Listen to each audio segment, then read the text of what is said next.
안녕하세요, 시청자 여러분. 요즘 졸업이 한참입니다. 저희가 지금 졸업식이 진행되고 있는 서울의 한 남자 고등학교에 와 있습니다.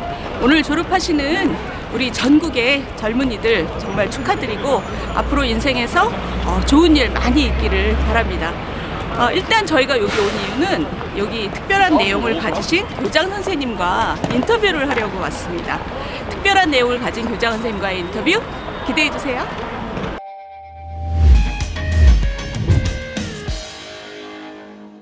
안녕하십니까, 유니스TV 시청자 여러분. 오늘 저희는 중동고등학교에 와 있습니다. 오늘 저희가 모신 손님은 사실 굉장히 유명한 교육자세요. 근데 중동고등학교 교장 선생님이신 이명학 선생님을 모셨습니다. 일단 자기소개 인사부터 해주시죠. 네, 안녕하세요.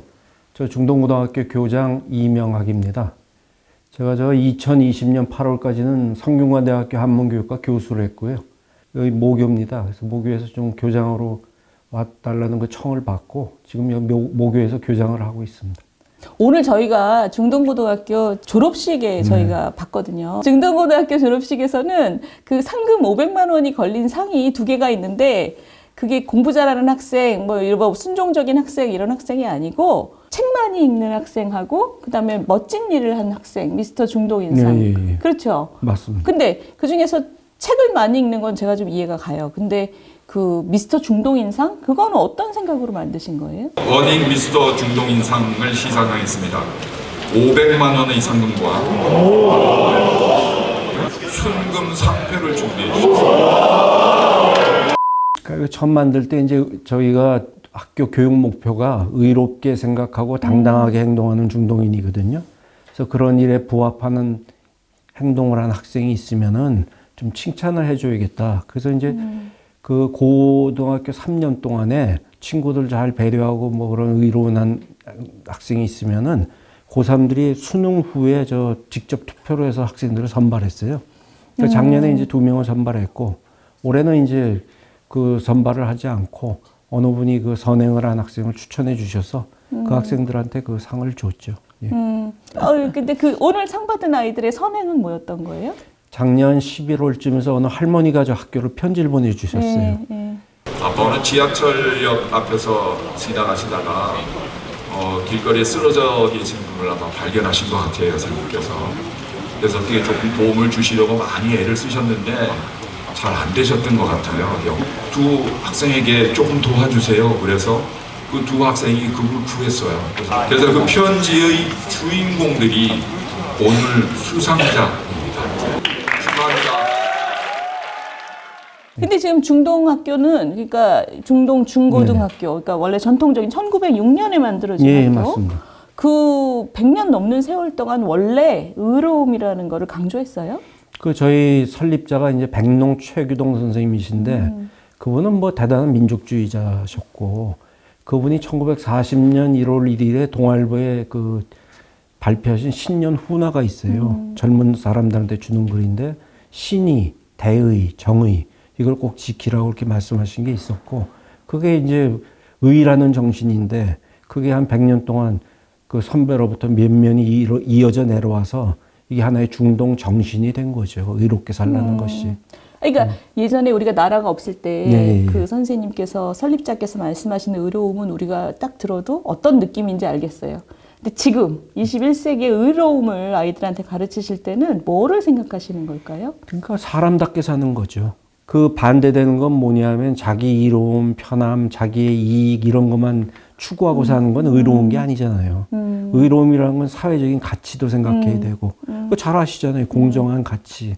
그걸 실행해 나가는 게 의로움이고 그건 뭐 일제강점기 때나 지금이나 뭐 사람답게 사는 건 크게 좀 변한 건 아니라고 생각합니다. 그러니까 이렇게 너무 사람이 짧아지고 자기 이익만 생각하지 않고 자기보다 조금 더 큰 거를 생각하는 그런 그렇죠. 거를 아이들한테 보통 때 강조를 많이 하세요. 많이 하죠. 그러니까 개인적인 그런 이로움이나 편함보다 사회적인 거 공동체를 위해서 할 수 있는 거를 생각하라고 그런 얘기 많이 합니다. 우리 이명학 선생님을 저희가 찾아온 이유 중에 하나가 일단 유명해지셨는데 성균관대 교수님 하실 때도 그 분야에서 유명하셨지만 여기 교장 선생님으로 부임하신 다음에 학부모님들한테 입시 처리 끝난 다음에 편지를 보내셨어요. 굉장히 도발적인 편지인데 뭐냐면 서울대 몇 명 보냈는지 제발 묻지 좀 마라. 그래서 아니 학부모로서 당연히 물을 수도 있지. 그걸 묻지 말라고 얘기하시면서 입시가 다가 아니다. 학교는 학원이 아니다. 이렇게 되게 강하게 말씀을 하셨어요. 와우. 학부모님들의 반응이 어땠어요? 그게 제가 무슨 의도하고 쓴 글이 아니고 의도 안 했을 거 없는지. 매 학기 말에 학부형님들한테 편지를 그동안에 써왔어요. 아, 네네. 근데 무슨 의식적으로 쓴 건 아니고 네. 입시만 끝나면 동문이나 학부형들이 서울대 몇 명 갔냐고 자꾸 묻는데 제가 가만 생각해 보니까 그거는 60년대, 70년대 기준 아닙니까? 그 옛날의 기준. 아니 그게 무슨 의미가 있느냐 하는 생각이 들고 그리고 그 기준이 그게 맞느냐는 생각도 들었어요. 그리고 와서 보니까 저희가 그때 서울대학의 전교생 중에 한 10% 정도 갔는데 그럼 그 10% 때문에 모든 관심을 거기 집중해서 해야 되느냐. 그건 아니다라는 생각을 했고 그래서 글을 보내드렸는데 이 글이 저는 그렇게 일파만파 그렇게 커지리라고는 상상도 못했습니다. 그런데 제가 얘기했던 요지는 그럼 서울대 많이 가면 명문고등학교다. 아 그게 무슨 그런 등식이 어디 있습니까? 명문고등학교는 그 졸업생이 사회에 나가서 바른 구성원으로 생활을 하고 사회에 선한 영향력을 미치는 동문이 많은 학교가 그 고등학교에서 제대로 교육 받은 거 아닙니까? 그 학교가 명문이지 어떻게 서울대 가는 숫자가 많은 학교가 명문입니까? 그래서 제가 그 일에 대해서 반론을 제기한 것이고 앞으로 그 10%의 관심보다 나머지 90%가 어떤 교육을 받고 학교에 사회에 나가는지 그런데 좀 관심을 더 가져주십사 그런 의미를 썼던 거죠. 학부모님들께서 뭐라고 안 하셨어요? 학부형님들은 뭐 전혀 뭐 그 말씀 안 하시고 이제 뭐 동의를 대부분 해주셨고 근데 이제 말씀 그렇게 하시더라고요. 그 교장 선생님 하는 말씀이 지극히 저 옳은 말씀인데 내가 집에 가서 내 아이하고 얽힌 문제하고 생각하면은 좀 동의하기가 그렇다. 그런 말씀을 하시죠. 그건 저래도 그럴 거예요. 그건 이상적인 이야기는 맞는데 내 아들이 거기에 해당이 된다 그러면 거기에 대해서 뭐 흔쾌히 동의해 줄 분이 계실까요? 그렇지 않다고 그 얘기는 그 학부모님들 입장에서는 어찌됐든 아이의 인생을 생각할 때 좋은 대학을 가는 게 현재로서 우리나라에서는 제일 수익률이 높은 투자다. 그걸 부정할 수는 없다. 그런 생각이신 거고. 그렇죠. 근데 저 생각은 그 얘기 물론 지금 말씀하시는데 그 얘기 맞습니다. 좋은 대학 나오면 확률적으로 높아지죠. 그렇죠. 확률적으로. 그런데 또 제가 다녔을 때 그 저희 동기들 또 그때 공부 잘하는 애들 머리에서 쭉 보면 그 몇십 년이 지난 다음에 지금의 삶을 보면 걔들이 그 공식대로 쭉 사느냐. 그것도 아니에요. 그러니까 예컨대 이렇게는 가죠. 이렇게. 공부 잘하고 좋은 대학 갔으면 이렇게는 갈 수 있지만 그렇지 않은 학생이 이렇게 갔다도 올라가고 뭐 이런 게 있지 않습니까? 그러니까 좋은 대학 나온 것이 자기 인생의 모든 걸 결정한다는 생각은 하지 말아 주십사. 너무 원칙적으로 맞는 말씀이신데 그럼에도 불구하고 이제 엄마들, 아버지들의 마음이 그 정도로 냉정해지지 못하고 어떤 의미에서 냉정한 거거든요. 합리적으로 생각하기가 어려운 건데 아까 제가 졸업식에서 보니까 그걸 강조하시더라고요. 이 학교가 교무실의 모토가 꼴찌에게 최선을 다하는 학교래요. 그래서 제가 굉장히 귀에 쏙 들어왔거든요. 근데 너무 맞는 얘기예요. 그죠? 꼴찌든 저 1등 하는 아이든 세상에 나가서 애들이 다 행복하게 살 수 있도록 그리고 빗나가지 않도록 하는 게 교육의 목적인데 교무실에 선생님들이 거기 다 따라 하세요? 거기에 동의하세요? 선생님들이 그렇게 하셨기 때문에 제가 그 구호를 만든 거거든요. 그래요? 저희는 꼴찌에 최선 다한다는 게 저희는 공부 잘하고 못하는데 차등 안 둡니다. 차별 안 하고 모두 똑같은 학생으로 대우를 해주고 제가 강조하는 거는 공부 잘하는 학생들 칭찬받아야죠. 걔들 노력했는데. 근데 지금 우리 사회는 어떻게 되어 있냐면 공부 잘하는 애들만 칭찬하거든요. 그걸 바꾼 것이 제가 공부 이외의 다른 분야에서도 열심히 하는 학생들 장학금 줍니다. 그 제도 만들어서 주고요. 그다음에 아까 말씀드린 꼴찌에게 최선 다하는 거는 자존감 향상 프로젝트라는 걸 만들었어요. 자존감 향상 프로젝트. 그러니까 그거는 성적이 30% 밖에 있는 애들만 응모할 수가 있습니다. 그래서 자기가 한 달 동안 계획을 이렇게 공부를 하겠습니다 해서 그 허락을 맡으면 그대로 진행을 해요. 그러니까 완전히 자기 주도로. 그렇죠. 하고는 다 그 매일 이렇게 자기가 공부하고 써냅니다. 근데 이번에 했더니 놀라운 것이 300등 하던 학생이 200등이 올라가지고 100몇십 등으로 올라왔고 300등이면 꼴등 아니에요? 여기 전체가 거의 370명이라면서. 뭐 꼴등에 가깝죠. 근데 걔가 200몇십 등 네. 올라왔고 뭐 200등이 100등 올라오고 저도 놀란 것이 근데 그 학생들 후기에 아주 제가 참 놀란 게 내가 고등학교 들어와서 잃었던 자존감을 되찾았습니다 하고 저는 예전의 나로 절대로 돌아가지 않겠습니다. 그걸 썼어요. 제가 가슴이 뭉클하더라고요. 그걸 보는데. 그 이제 공부 분야고. 그다음에 내가 생활 습관을 고치고 싶다. 그럼 뭐 성적 관계없이 이제 하는데 매일 이제 내야 되잖아요. 제가 아침 7시에 오면 이제 운동장 4바퀴 도는 학생이 있어요. 둘이. 그 너희는 뭐냐 하면 4바퀴 돌고 학교 교실 들어가서 공부하기로 그걸 했기 때문에 자기 돈다. 스스로 약속을 했다. 그렇죠. 그걸 제가 하면서 느낀 거는 얘들한테 자존감과 자신감을 갖게 해줬다는 것 하나 하고 자기 약속을 끝까지 지키는 걸 통해서 자기 희열도 느끼고 그건 제가 학교가 그 학생들한테 준 선물이라고 생각합니다. 걔는 사회 나가서 앞으로 어려울 때 내가 학교 다닐 때 그런 자신감을 갖고 나하고 약속을 지켜서 뭘 했다는 생각을 하면 무슨 일도 할 겁니다.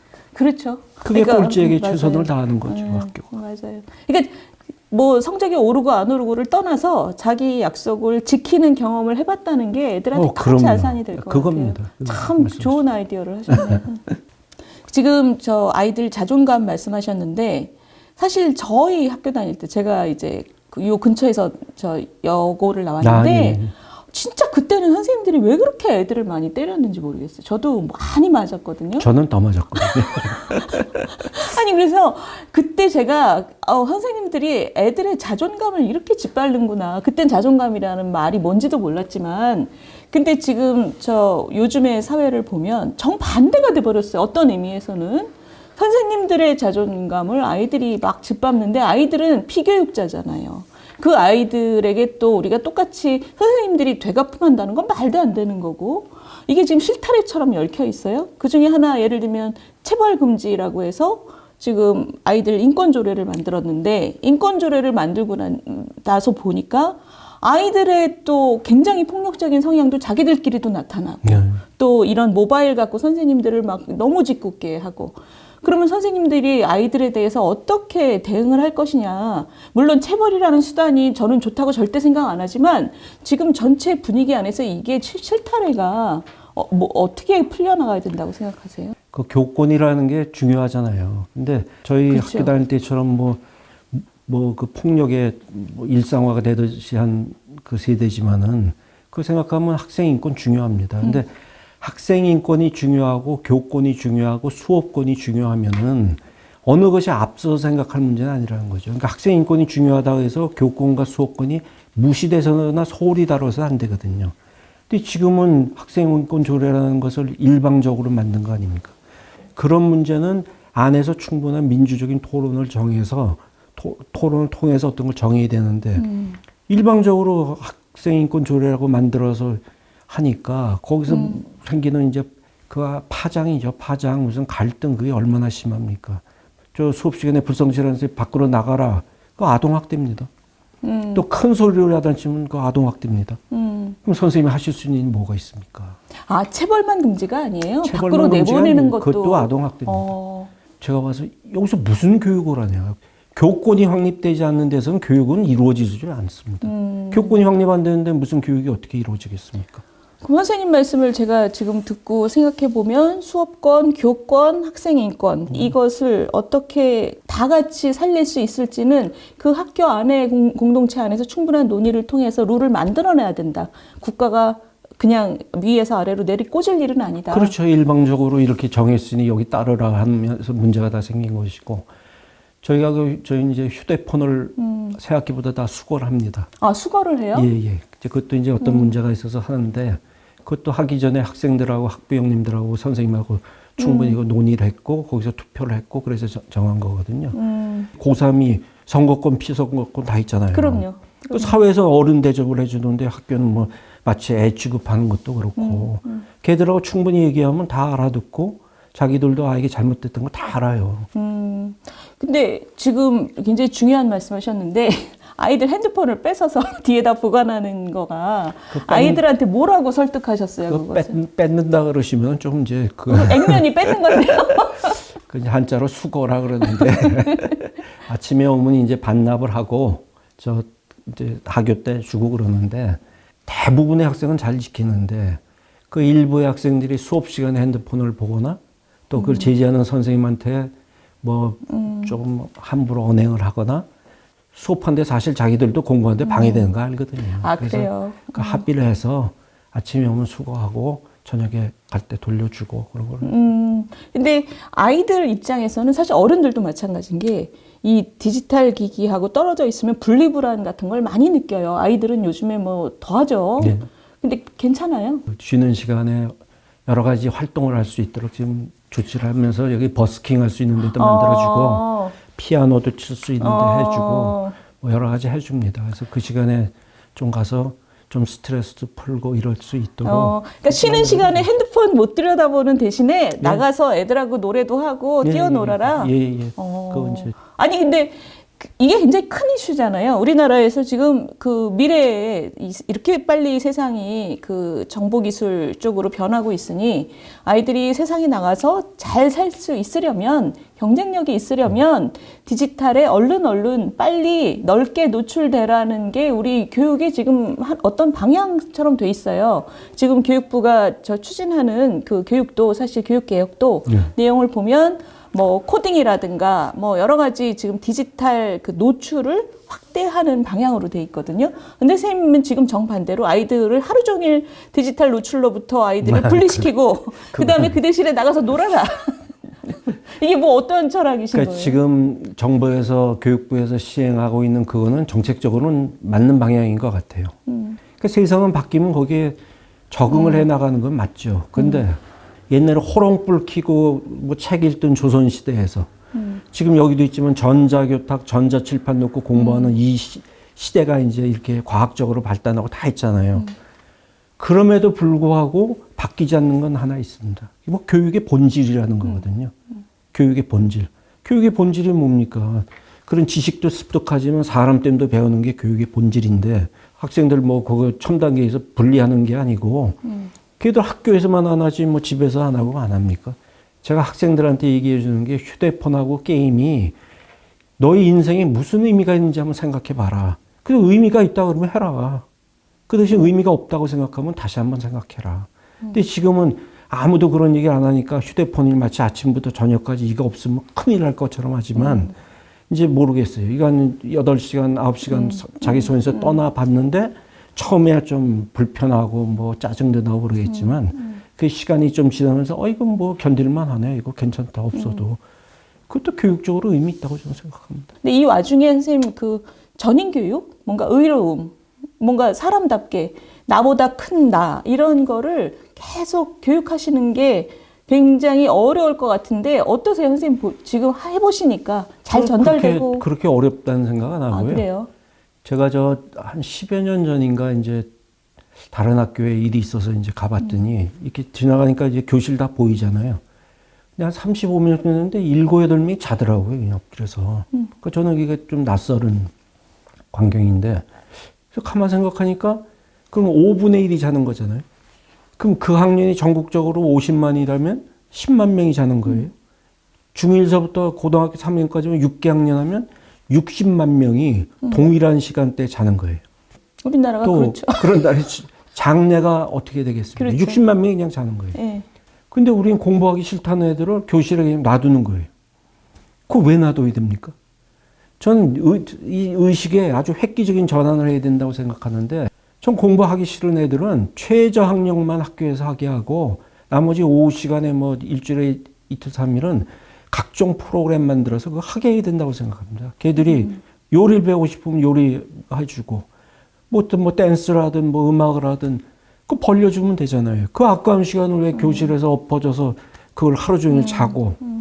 그러니까 우리가 의식을 바꿔야 되고, 제가 정말 이건 좀 교육당국에 원하고 싶은 거는 체육, 음악, 미술 시간을 법적으로 확보를 해줘야 됩니다. 체육 많이 하게 하고, 노래 많이 부르게 하고, 학교에서 미술 많이 하게 하고, 저는 공부가 안 돼서 그러면 사람이라도 만들어서 내보내는 것이 학교가 해야 될 일이 아닌가 그 생각을 합니다. 오늘 여기 중동고등학교 와보니까 여기 굉장히 다양한 이 시도들을 하고 있는 것 같아요. 그러면 우리 교장 선생님 입장에서 지금 대학에서 31년 가르치셨고 고등학교 와서 지금 몇 년 가르치신 다음에 경험을 해보니 우리나라의 이 어린 아이들을 이게 그 제대로 된 의로운 그 국민으로 키우기 위해서 우리 교육 정책을 크게 결정하시는 분들한테 뭐 질타도 좋고 당부도 좋고 현장에서 한번 말씀을 해주시죠. 근데 우리나라는 지금 입시라는 걸 상수에 두고 생각해야 되거든요. 입시를 떠나서는 뭐 어떤 참신하고 개혁적인 교육 정책을 도입한다 해도 입시하고 이게 맞지 않으면 성공하는 적이 없습니다. 지금까지. 지금 제가 이제 걱정하는 것도 고교 학점제도 걱정하는 것이 그 좋지요. 학생들이 자기 원하는 과목을 선택해서 듣는다는 게 얼마나 좋습니까? 근데 그것이 만약에 입시하고 바로 연결이 되지 않으면 그 정책도 성공할 수 있을까? 그런 제가 우려도 하고 또 이제 좀 이따 보십시오. 이제 만약에 그 고교학점제하고 입시하고 연동이 된다 그러면 아마 많은 학교에서 그 고교학점제에 설치하는 그 과목들을 입시하고 연결되는 거로 바꿔서 아마 아주 편법으로 만들어서 또 할 겁니다. 그건 뭐 도리가 없는 것이고. 그러니까 누가 이게 참 1, 2년 된 문제도 아니고 아마 60년 전부터 계속 똑같이 지금까지 지적되어 온 문제일 거예요. 그래서 저는 그런 입시 정책하고 관련된 것들은 진행을 하되 좀 더 아까도 말씀드린 교육의 본질에 관한 건 잊지 말자 학교에서. 그러니까 어느 분이 교장이 되시든 그 사람됨을 가르치는 거는 좀 강조를 해야 되지 않나. 지금 대학에 인성교육센터가 있거든요. 전 그거 보면 이상하더라고요. 아, 인성교육을 왜 대학에서 시킵니까? 그 이상하지 않으세요? 인성교육은 어려서 다 시키고 대학 와서는 자기 전공을 공부해야 될 텐데 대학마다 인성교육을 해요.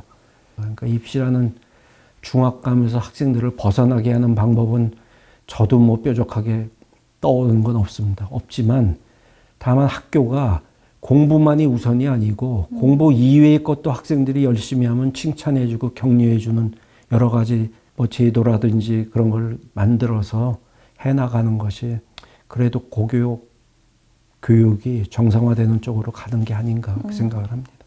그 시청자 여러분, 우리나라 교육이 제대로 아주 잘 되고 있다고 느끼시는 분들 거의 없을 겁니다. 근데 저희가 이제 확인할 수 있는 것은 그 안에 곳곳에서 정말 꼬물꼬물 이걸 좀 더 개선하려고 하는 그런 그 노력을 최선을 다해서 하시는 분들이 군데 계신 것 같아요. 오늘 우리 이 선생님은 중동고등학교에 오셔서, 그러니까 대학교에서 은퇴하시고 오셔서 뭔가 세상을 살아가는 힘이 그 좋은 대학 졸업장 말고 더한 게 있다라는 소신을 갖고 계시고, 뭐 사람됨에 대한 인식, 그리고 본인의 행복을 찾는 능력, 이런 것들을 대학 들어가기 전에 가르쳐야 된다라고 지금 굉장히 그 강하게 생각하시는 분입니다. 여러 가지 어려움이 있으시겠지만 지금 입시 교육과 이걸 어떻게 조화시키는지에 대해서 이런 시도들을 하고 계신 분이 있다는 게 참 반갑고, 오늘 시청자 여러분들도 되게 생각 많이 하셨을 거예요. 오늘 참 너무 기분 좋은 인터뷰였습니다. 이런 분들 또 있으시면 알려주세요. 저희가 또 카메라 들고 찾아가서 얘기 듣겠습니다. 그리고 시청자 여러분들께 소개해드리겠습니다. 오늘 교장 선생님 너무 감사합니다. 별 말씀 감사합니다. 제가 빼먹은 게 있어요. 오늘 교장 선생님께 꼭 그 같이 해야 되는 건데 필수입니다. 저희 그 인터뷰 하시면 필수로 해주셔야 되는 게 있는데, 그 저희 유니스 TV는 그 공감과 소통을 지향하는 그런 모토를 갖고 있습니다. 올해 고등학교를 졸업하는 19살 청년들의 미래를 응원하면서 우리 화이팅 한번 외쳤으면 좋겠어요. 대한민국 동네방네 화이팅! 아니 너무 대한민국 동네방네 화이팅! 됐니? 다시 해? 다시 하면 다시. 아니 왜냐하면 선생님이 너무 빨리 이걸 내려버렸어. 아이고, 다시 들고 있. 대한민국 동네 다시 아주 갑자기.